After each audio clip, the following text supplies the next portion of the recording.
Hey, what is up, everybody? This is JP, and in this episode of the Exercise Science Podcast, we are doing another community podcast. The community podcast that I do is just I ask the community if they have any questions regarding strength, hypertrophy, or weight management, and they ask me the question, and then I answer it on all the ones that I get asked. I answered on the episode of this community podcast, so I don't answer them right then and there on the post or wherever they ask me, because if one person has a question, usually a lot of people have that same question. So if I put it up on YouTube and my website, then that'd benefit a lot more people. So we got a few good questions for this community podcast, so let's get right on into that.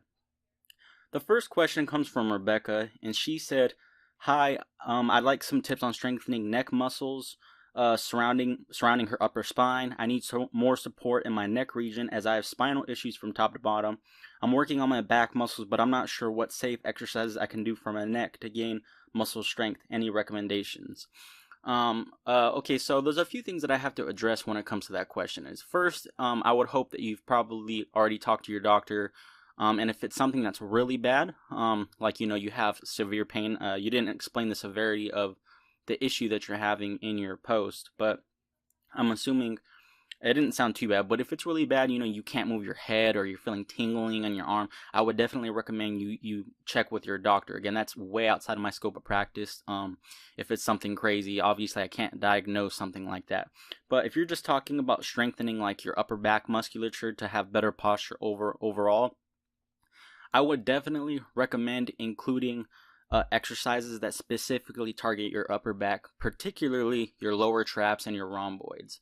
A lot of people have this forward rounded shoulder hunched over posture due to just today's jobs, sitting at a computer, looking at your phone, always watching or reading something, basically looking down, or just from sitting bad. And you said specifically your neck musculature, but I'm not 100% convinced it's specifically your neck that's the issue. Typically, when people hunch over, yes, your neck is involved, but I wouldn't say that you need to do neck exercises. One exercise, or a few exercises I would recommend you do are: one, include some sort of face pull in your workout routine. Face pulls are really good for the upper back in general and help with good posture. They also work your rotator cuff, your external rotators at the same time. A lot of people don't work their rotator cuff or their upper back musculature enough, so that's where the problem of hunching over or getting that kind of like forward head posture comes from. So so I would definitely include face pulls. Again, the problem with that upper back area is a lot of people don't work the upper back enough, and it's lengthened throughout your day. It's stretched out. You're forward rounded. You're hunched over. When you're hunched over like that, your back musculature is lengthened that entire time, and your front musculature, think like, picture yourself hunched over in your head, your shoulders, your chest, it's all shortened and tightened. So that's another thing you need to do, is along with including face pulls, and you could look up face pulls, are a pretty popular exercise. So along with including face pulls in your workout routine, I would include some external rotation exercises. Again, you could look up external rotation exercises. If you need some specifics, you can message me. And I would also stretch. So stretch the front portion of your body. So stretch your chest and your front delts. So your shoulders and your chest. Stretching the front portion of your body and strengthening the upper rear portion of your body is going to help a lot with this problem that you have of feeling like you have a weak neck or a weak upper back. So face pull exercise and external rotation exercise, and then stretching the front of your body are going to be the best things you can do to kind of remedy that situation. Along with, again, we could get down to a million other little things, but those are the three things that I feel like if everyone did, included face pulls, included some external rotation exercises, and stretch the front portion of their body, it's going to solve a lot of that kind of hunched over, I don't want to say like a duck look, but like their heads leaning forward, and they kind of have just bad posture overall. If you're talking specifically for like your neck, which it did seem you said neck a few times, which again I'm not sure if it's 100% your neck, because you said I'm working on my back muscles, but I'm not sure what safe exercises I can do for my neck to gain muscle strength.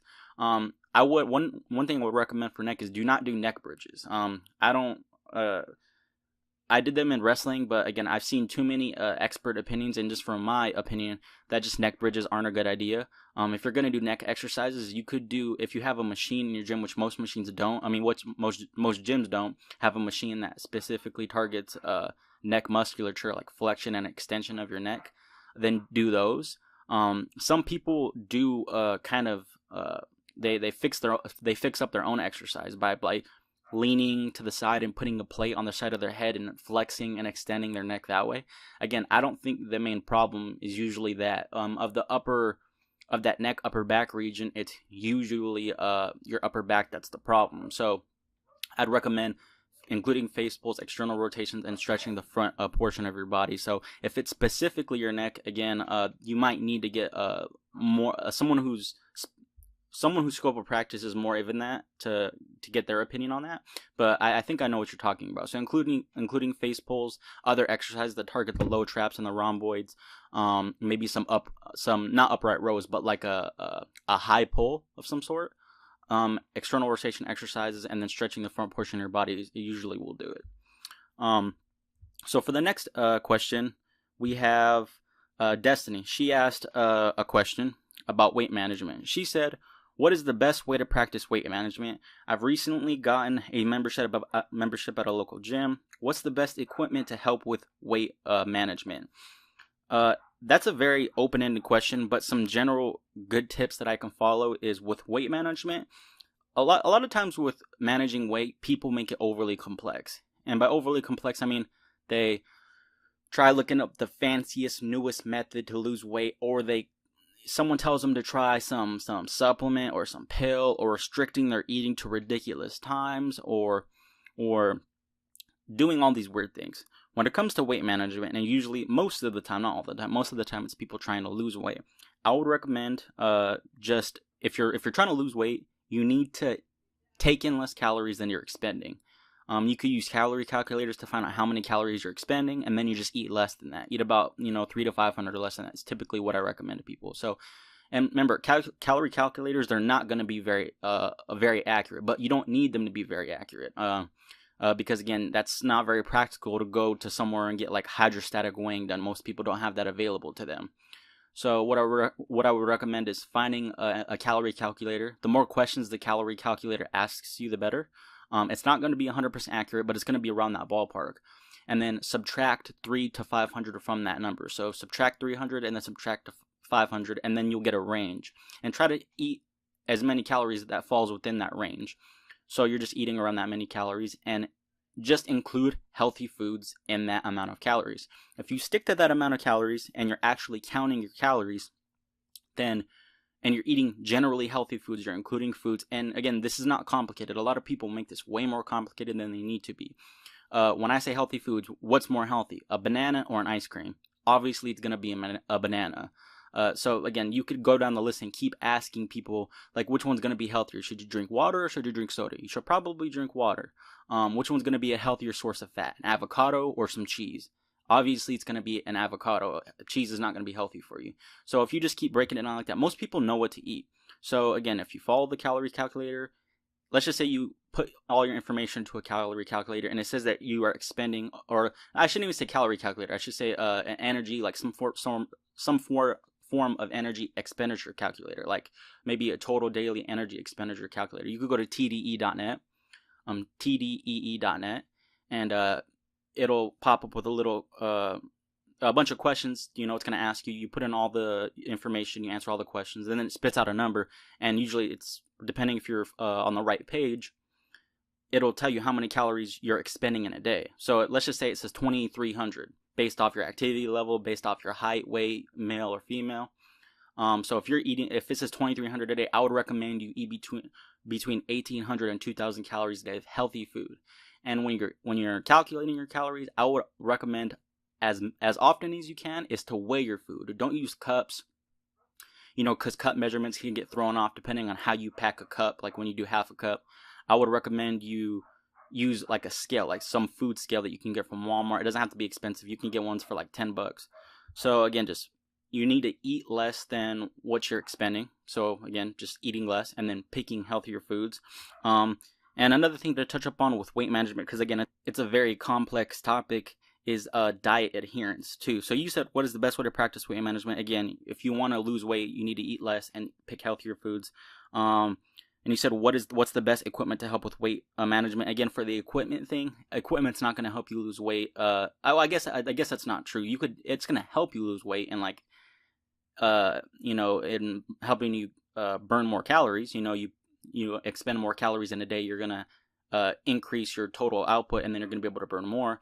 But that's a little misleading because again, if depending on how much you're eating, you could be losing nothing at all. So I wouldn't think about what equipment can help you lose weight. It's gonna be what you don't eat and what you eat. It's what's gonna help you lose weight. So focus almost 100% on nutrition when it comes to managing weight, and think of exercise as just keeping your body healthy in the sense of being able to move around and keeping your muscles adequately ready to handle everyday loads and tasks. If you don't work out, let's just say you don't work out, the worry of not working out is when you're older, you let's just say you're not used to working out. When you're older, you can break a hip, or you could become immobile at a very early age, whereas someone who's relatively active throughout their entire life is going to be mobile well into their 70s and 80s. I mean, you've probably seen people who are 80 something and that they can still walk, and then you've probably seen people who are in their 70s who are in a wheelchair or are using a cane or using something, and assuming it's not from some a blunt force trauma injury, like they got hit by a car. A lot of people, it's not from that. It's just from they weren't active and they're not eating right, and then something happens. So think of like exercise to combat that, not necessarily to combat like weight gain. To combat weight gain is where you're going to get 100% from food. So again, eating less calories than you're taking in. You need to burn more calories than you're taking in, and just picking healthier food choices. Just make healthier food choices overall. I guess the last major tip I can give you when it comes to weight management is diet adherence. And I did a whole podcast episode on this, but you need to pick foods that you enjoy eating. So what I would recommend is one day, take an hour, make a whole entire list of foods that you know are healthy, that you like eating.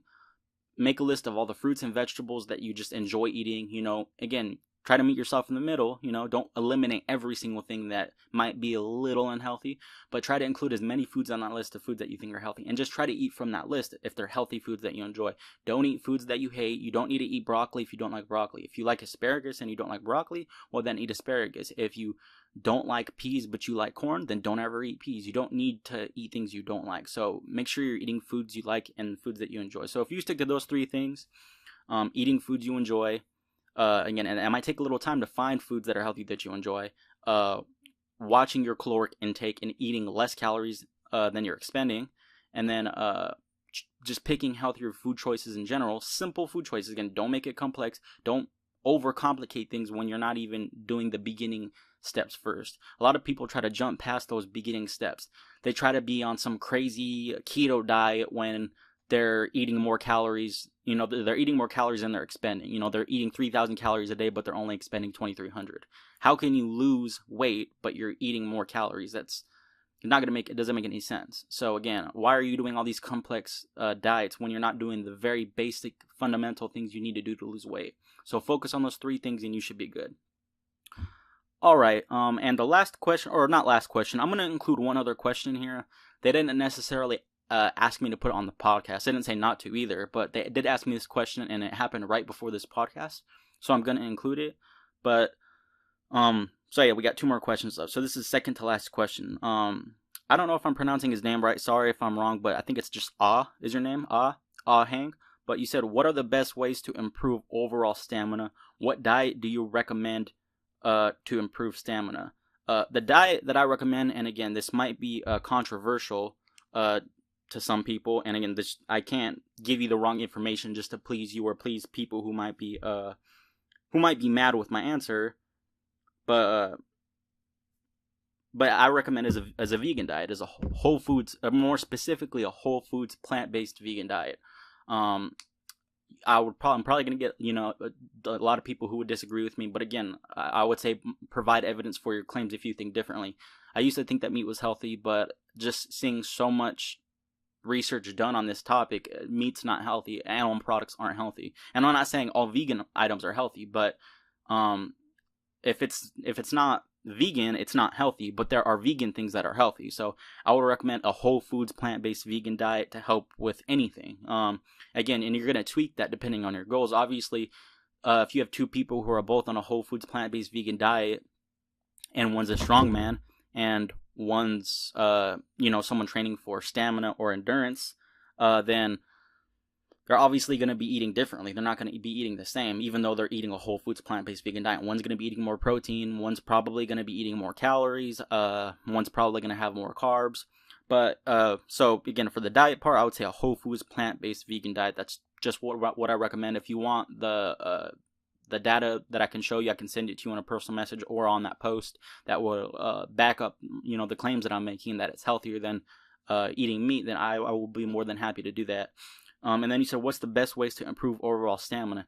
And again, that's where it's a very general term. I don't know where you specifically what you mean by stamina. Stamina could be for any sport. Stamina could be for stamina for a wrestler is going to be different from stamina from an MMA fighter. Wrestlers need to exert themselves more in a shorter time frame than MMA fighters need to do, and MMA fighters need to do it more than a long distance runner.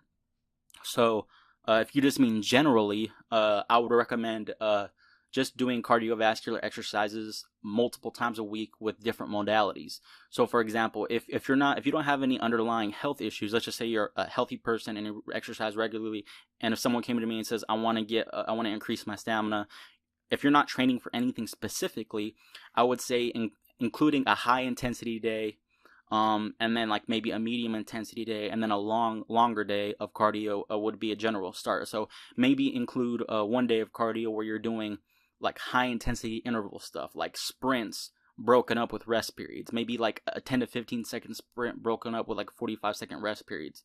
You could do that for 10 sprints, 1 day. Another day you can do, depending on your fitness level, you could do a jog walk for 30 minutes. Jog as long as you can, and then walk for maybe a period until you feel okay to jog again. Or if your fitness level's high enough, just jog for an entire 30 minutes. And then maybe another time, just run 1 mile, 4 laps around a regular standard track, and see how fast you can get that mile, which is going to be kind of in between the sprint and in between that 30-minute jog. So you kind of have, you're covering your bases on all fronts with that. So that's what I would recommend for general stamina. Now, if you're talking stamina for a specific activity, if let's just say you want stamina for just long distance running, it's going to be a little bit different. But you didn't, explain to me if you were doing some type of sport or you have a specific activity where you're trying to increase your stamina. And so if that's the case, you can message me and then I'll give you more specifics. But I guess one thing to know is if there is a specific thing you're trying to gain stamina in, let's just say, and some people might argue that high intensity cardio that I just mentioned isn't stamina, because the definition of stamina is the ability to sustain prolonged physical or mental effort. But why I say that is that it's almost like with weight training. When you train your 1 rep max, it's gonna inherently increase your sub rep max. So I still think that if you're gonna train for a long distance, you should probably still include some high intensity cardio in there. But if you're talking about stamina for a specific activity, and again, I don't know what that'd be since you didn't state that. You still have to remember there is technique when it comes to running. A lot of and specific activities, like let's just take running and swimming. Both of those activities have technique to them. There is a optimal way to run, and there is an optimal way to swim. So on top of doing that cardiovascular activity often to increase your stamina, I would recommend making sure you have good technique. So yeah, other than that, that's probably the best way to increase your stamina. If you have any more questions, again, you can comment on that post, or you can message me in a private message if you want. All right, the last question I got is from someone who messaged me on my page. Let me pull that up real quick. They messaged me at the last second, and they asked me, I know the question off the top of my head. It was, they asked me, how do you, I think sorry if I'm pronouncing your name wrong. It's Jaime or Jamie. Again, I don't know how you pronounce it. I think it's Jaime, though. You asked me, what exercises can you do to get your biceps bigger besides curls? That's a good question. For some reason, you might not be able to do curls, or maybe you just don't like curls, or maybe you don't have enough time to include curls into your workout program. Is any upper body pulling movement. So, a lat pull down, rows, chin ups. But what I would recommend is for most of your pulling work, it doesn't have to be all of your pulling work, but for most of your pulling work, I recommend your palms are up or facing you. You want a supinated grip on all these pulling exercises, because when you have an underhand grip, that's going to recruit your biceps a little bit better than when you have an overhand grip. So your biceps themselves and then your brachialis is going to be recruited a little bit better when you're doing it with a supinated grip. So if you're doing like a row, make sure you have an underhand grip. Or if you're doing pull-ups, make sure your palms are facing you. That's going to help a lot. And also too, again, I don't know why you don't want to do curls. You didn't necessarily say, but for let's just say if you're just trying to physically avoid the act of curling, just actually flexing your arm in that manner, you could still do curls, but just do them isometrically. Like, so for example, take a weight that maybe you could do for 9 to 12 reps, and that'll get you close to failure. Take that same weight, hold that weight with a 90-degree bend in your elbow, like you're going to do a curl, but don't actually curl. Just hold that weight as long as you can. Isometrics are still a good way to work your biceps. You don't have to actually have a concentric and an eccentric muscle actions to be able to cause some type of muscular hypertrophy. Now, while I don't think that's the most optimal way, is using only isometrics. If you're just dead set on not actually curling, you could still do that. But again, those are really good ways to get some bicep work in without actually doing curls. But there you have it, you guys. Those are the 4 questions that I got. Those are some really good questions. Again, I appreciate you guys taking the time to even ask me these questions. I guarantee you there's going to be people who are going to see this, who had that question, and they're going to learn a lot from it. I will let you guys know when the next community podcast is. Just keep updated with my social media platforms. I have one like every 1 to 3 weeks. I might have one in another week. I might have one in another 3 weeks. I don't actually have it planned when I do those. It's just depending on when I see people ask me and they have questions. But until then, I will see you guys on the next episode. Peace.